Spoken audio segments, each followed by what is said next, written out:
Assalamualaikum warahmatullahi wabarakatuh.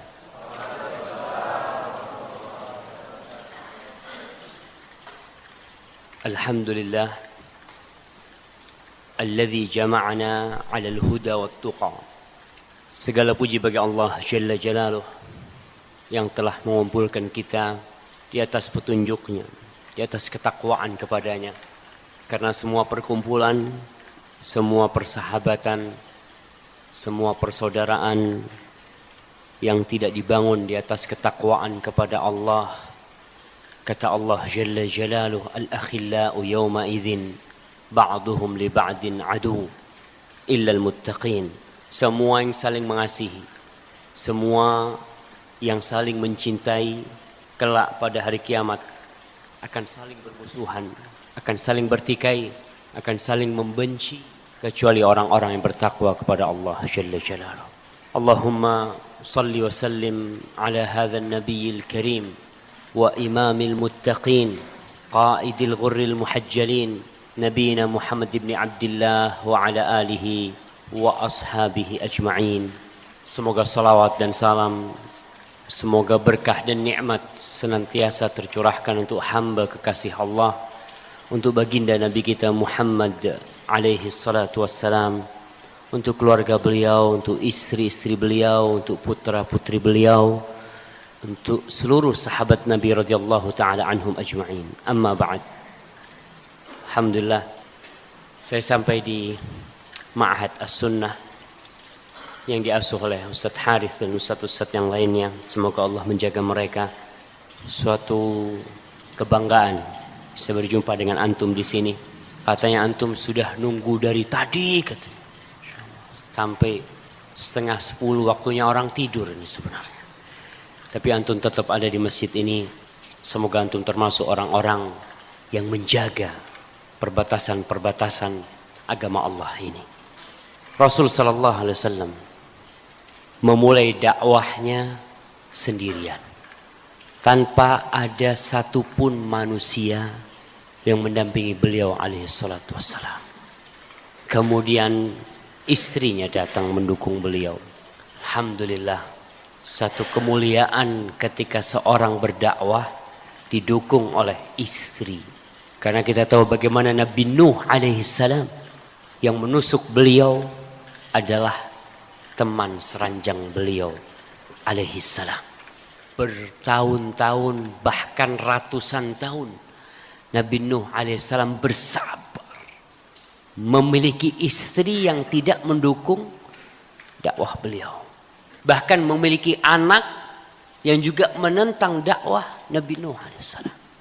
Adapun Nabi kita Muhammad alaihi salatu wassalam, alhamdulillah, Khadijah Ummul Mukminin radhiyallahu taala anha mendukung dakwah beliau.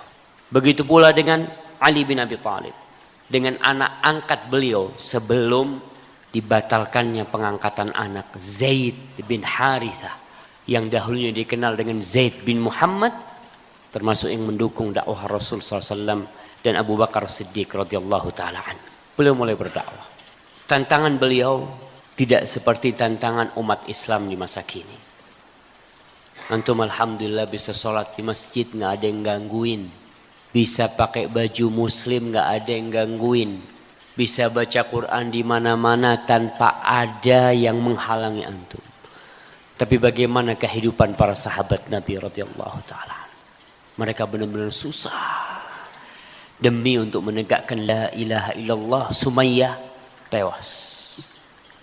Yasir abahnya Ammar tewas.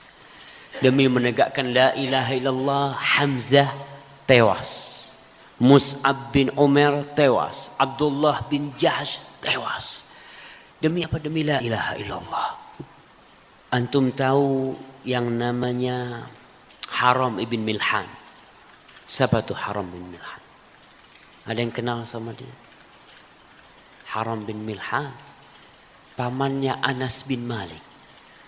Ketika dia bergabung bersama 70 dari sahabat Rasul sallallahu alaihi wasallam, al-Qurra, yang mereka dikirim untuk mengajarkan Al-Quranul Karim, tapi dalam perjalanan mereka dikhianati. 70 orang dibantai. Padahal mereka orang-orang yang hafidul Quran. Haram bin Milhan tusuk dari belakang sehingga tembus tombak atau pedang yang digunakan untuk menusuk dia, dan darah mengalir. Dia ambil tuh darah, dia usapkan di wajahnya sambil dia mengatakan, fuztu wa rabbil Ka'bah, aku berhasil, aku menang demi Robnya Ka'bah.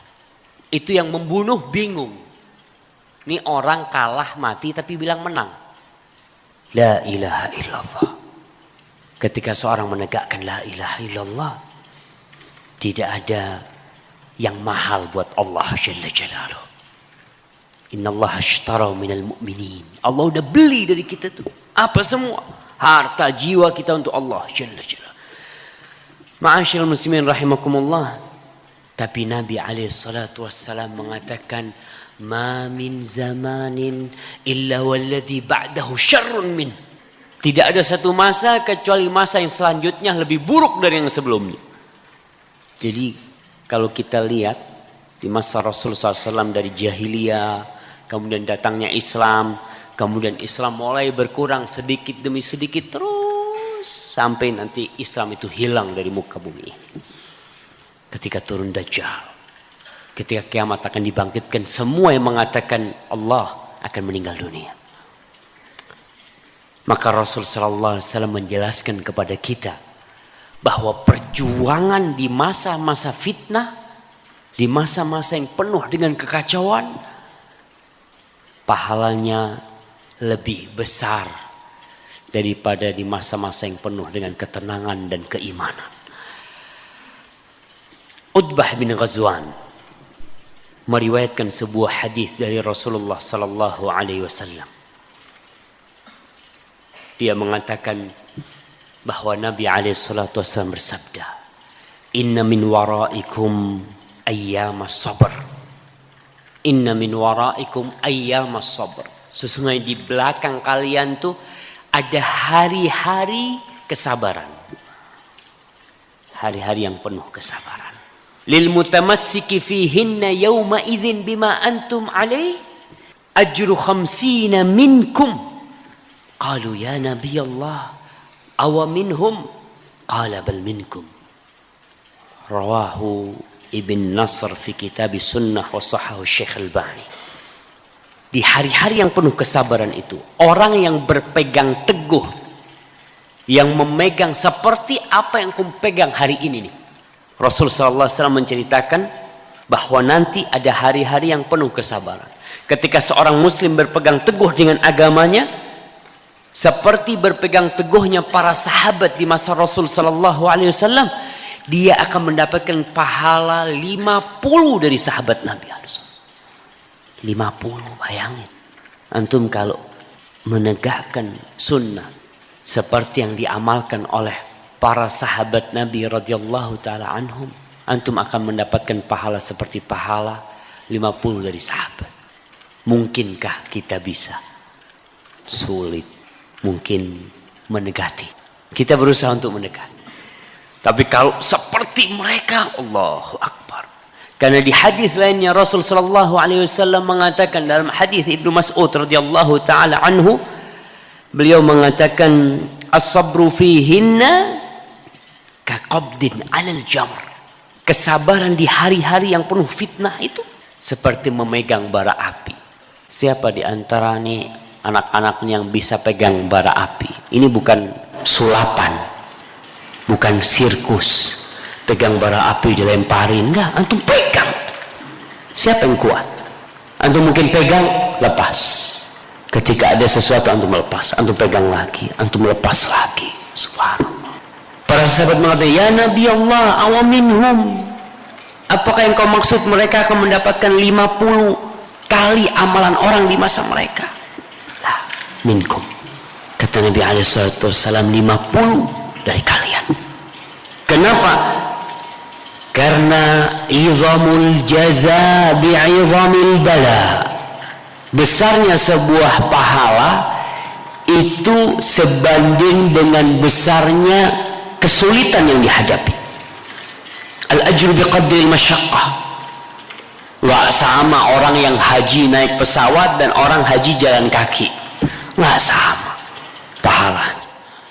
Seperti seorang muslim ketika dia berpegang teguh dengan sunnah di masa kini, seorang wanita muslimah yang pakai kerudung panjang, dia akan mendapatkan cemoohan, dia akan mendapatkan celaan.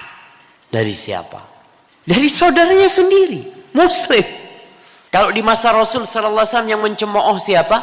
Orang-orang kafir yang mengatakan kepada Rasul sallallahu alaihi wasallam, ya ayyuhalladzi nuzzila alaihi dzikru innaka lamajnun. Tuh orang kafir tuh menyebut Rasul sallallahu alaihi wasallam majnun.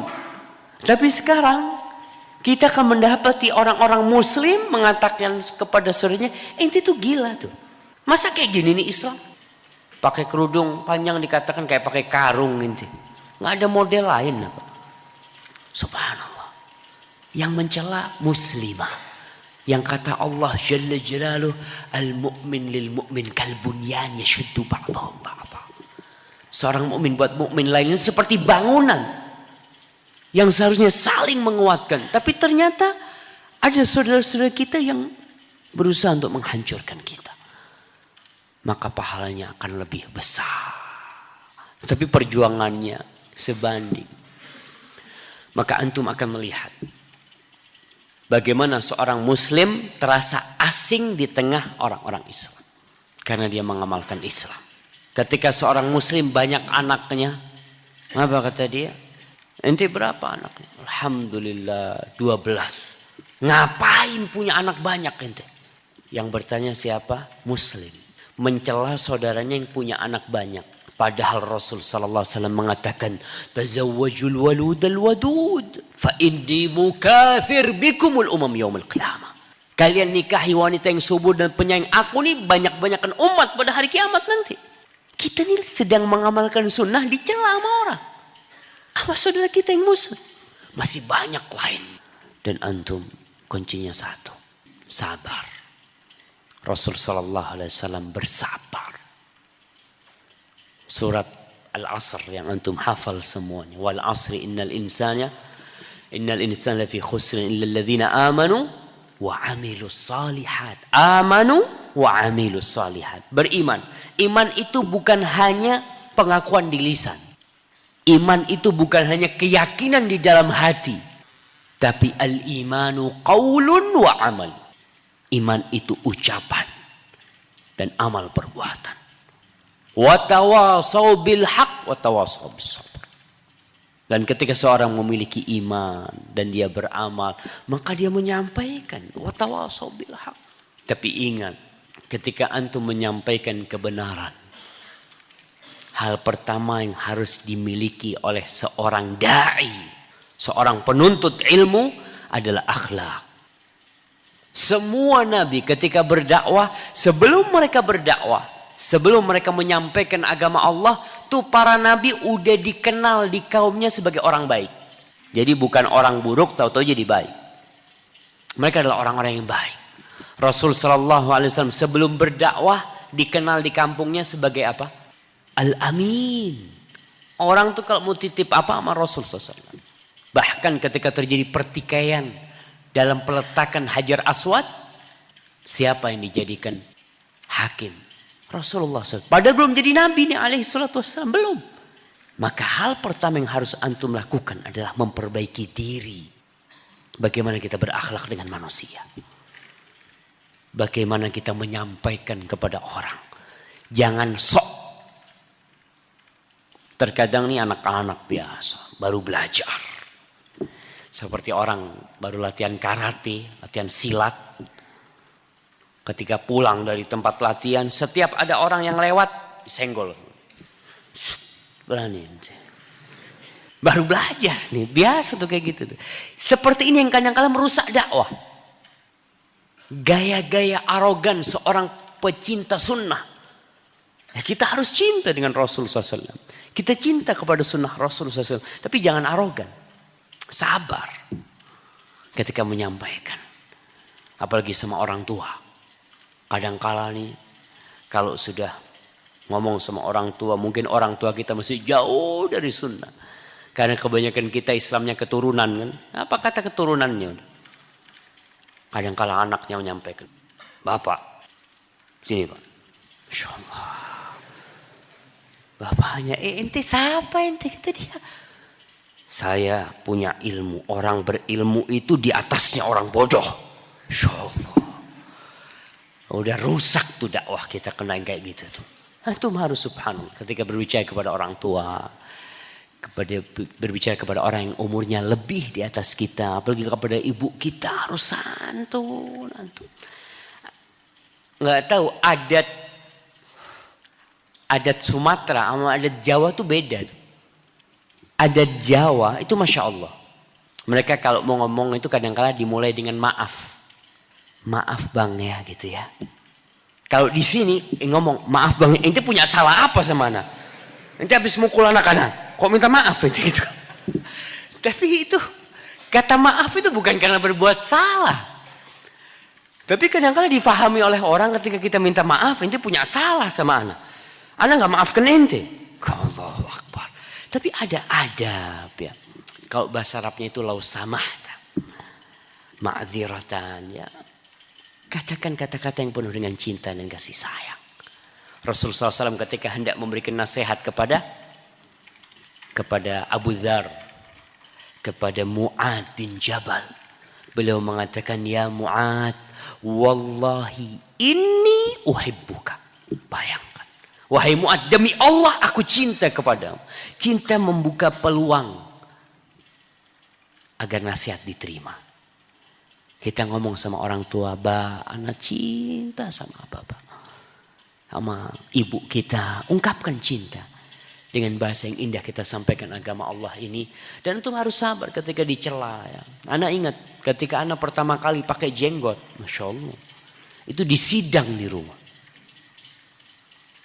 Kenapa mereka menyidang kita? Karena mereka cinta. Selama hidup mereka nggak ada anak muda pakai jenggot. Tahu-tahu nih anak SMA kelas 3 pakai jenggot. Ada apa ente? Jangan-jangan ikut aliran sesat. Itu cinta. Maka kita harus membalas cinta dengan cinta, bukan dengan kebencian. Mereka cinta nih kita.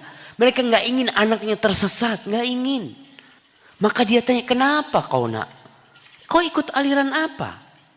Maka di sini seorang Muslim yang berjalan di atas manhajir Rasul sallallahu alaihi wasallam, dia harus mencontoh Rasulullah SAW. Dia harus mengungkapkan dengan cinta dan kasih sayang kepada orang tuanya. Dan ketika dicela, ketika dimusuhi, jangan sampai antum meninggalkan mereka. Seorang sahabat Nabi yang bernama Amr ibn Tufail ad-Dawsi. Amr bin Tufail ad-Dawsi ini berdakwah di kaumnya. Enggak ada yang menerima dakwah dia kecuali bapaknya. Dikatakan Abu Hurairah radhiyallahu ta'ala termasuk yang masuk Islam lewat dakwahnya Amr bin Tufail. Tufail bin Amr ad-Dawsi. Ya Ustaz, Tufail ibn Amr ad-Dawsi. Amr bin Tufail ad-Dawsi. Amr bin Tufail ad-Dawsi. Setelah bertahun-tahun berdakwah, pulang nih dari kampungnya menuju ke Madinah, menjumpai Rasulullah SAW. "Ya Rasulullah, inna Dausan qad asa wa aba." Nih, kabilah Daus ini udah nggak nurut dia dan enggan untuk taat kepada Allah. Fad'ullaha alaihim. Maka doakan keburukan buat mereka.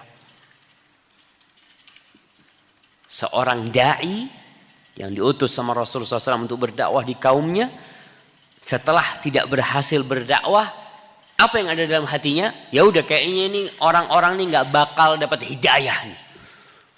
Biar mereka hancur dan musnah. Itu terkadang ada di kita.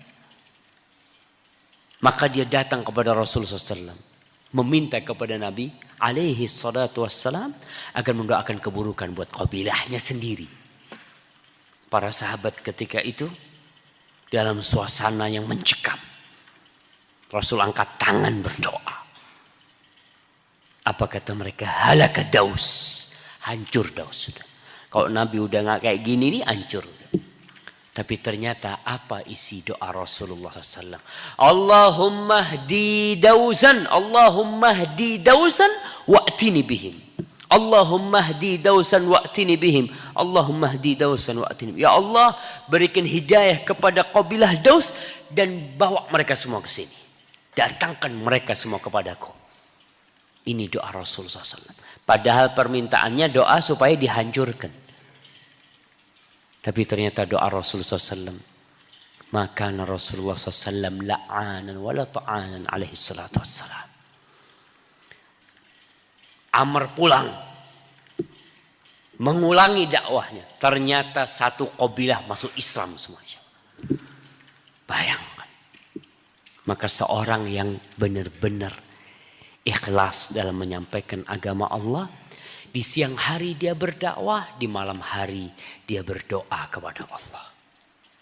Dia mintakan kaumnya. Kesian orang-orang yang jauh dari Islam. Kesian orang-orang yang tidak mengenal sunnah Rasulullah SAW. Kesian orang-orang yang melakukan kesyirikan, yang melakukan kemaksiatan. Tugas seorang da'i ini berdoa. Kalau kau nggak bisa, kalau lisanmu pendek tidak bisa sampai kepada mereka, tapi lisanmu bisa didengar oleh Allah Jalla Jalla. Doa. Dan ingat perjalanan menuju surga itu berat. Am hasibtum an tadkhulul jannah. Walamma ya'tikum mathalul ladzina khalau min qablikum massathumul ba'sa wadh-dharra wa zulzilu hatta yaqula ar-rasulu wal ladzina amanu ma'ahu mata nasrullah ala inna nasrullahi qarib. Apakah kalian ngira kalian bisa masuk surga dengan sekedar amalan kalian yang biasa-biasa gini, kalian berpikir kalian bisa masuk surga padahal belum datang kepada kalian seperti apa yang telah menimpa umat-umat sebelum kalian. Mereka ditimpa kesulitan, mereka ditimpa penyakit, mereka ditimpa kelaparan sampai bumi digoyangkan buat mereka. Sehingga Rasulullah alaihi salatu wassalam dan orang-orang yang beriman mengatakan, mata nasrullah, kapan pertolongan Allah datang? Udah lama nih kita berdakwah, udah lama kita menyampaikan, kapan pertolongan Allah itu datang? Ala inna nasrullahi qarib. Dekat tuh pertolongan Allah. Tugas kita beramal. Perjalanan kita panjang jamaah. Jangan bertanya kapan antum sampai, tapi yang jelas bagaimana kita semua meninggal di siratal mustaqim, meninggal di atas jalan ini, dan setiap hari kita berdoa ihdinas siratal mustaqim. Hadza wallahu a'lam bissawab. Ana lihat sebagian sudah merem-merem ya, udah ngantuk ya. Sama-sama ana tuh. Apabila itu benar, itu dari Allah Jalla Jalaluh. Kalau ada yang salah dan kurang berkenan itu dari diri ana sendiri. Allah dan Rasulnya terbebaskan dari kesalahan itu. Wassallallahu ala nabiyyina Muhammadin wa ala alihi washabbihi wasallam. Insyaallah kalau kita enggak berjumpa lagi di Banda Aceh, kita berdoa semoga Allah mengumpulkan kita kelak di telaga Rasulullah sallallahu alaihi wasallam. Subhanakallahumma bihamdika asyhadu an la ilaha illa anta astaghfiruka wa atubu ilaik wa atubu ilaik wa sallallahu ala nabiyyina Muhammadin wa ala alihi washabbihi wasallam. Assalamualaikum warahmatullahi wabarakatuh.